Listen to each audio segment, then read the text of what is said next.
Maliit man ang sugat, posible pa rin makapasok sa katawan ng bakterya na nagdudulot ng leptospirosis ayon sa mga doktor.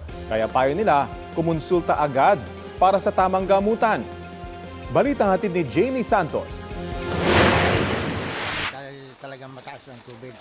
Tuloy ang buhay kahit palubog sa baha ang ilang lugar sa bansa. Kaya di maiwasang lumusong sa banta ng leptospirosis.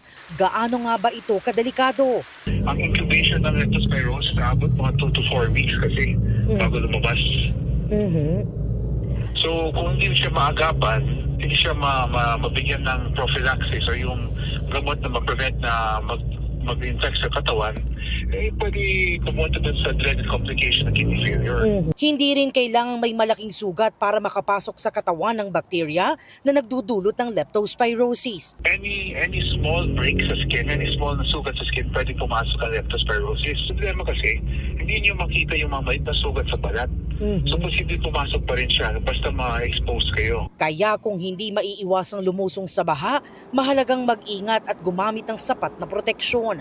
Kaya pinakamainam pa rin ang pag-iwas sa baha kung napilitang lumusong, magpakonsulta sa doktor para malaman kung kailangan ng prophylaxis o gamot para makatulong na maiwasan ng infection. Kasabay nito, paalala ng mga doktor, hindi dapat basta-basta iniinom ang doxycycline. Kung may bukas na sugat o nakalunok ng tubig baha, maaring kailanganin ng ibang gamutan kaya dapat munang magpakonsulta sa doktor. Bawal ang doxycycline sa mga buntis o posibleng buntis. Hindi rin ito dapat ibigay sa mga bata nang walang payo ng pediatrician.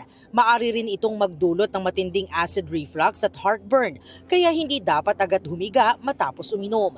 Dapat ding maglaan ng 2 oras na pagitan sa pag-inom ng doxycycline at pagkain o pag-inom ng gatas at iba pang dairy products. Posible rin itong magdulot ng yeast infection sa mga babae na maaaring magdulot ng pangangati o iritasyon. Jamie Santos, nagbabalita para sa GMA News.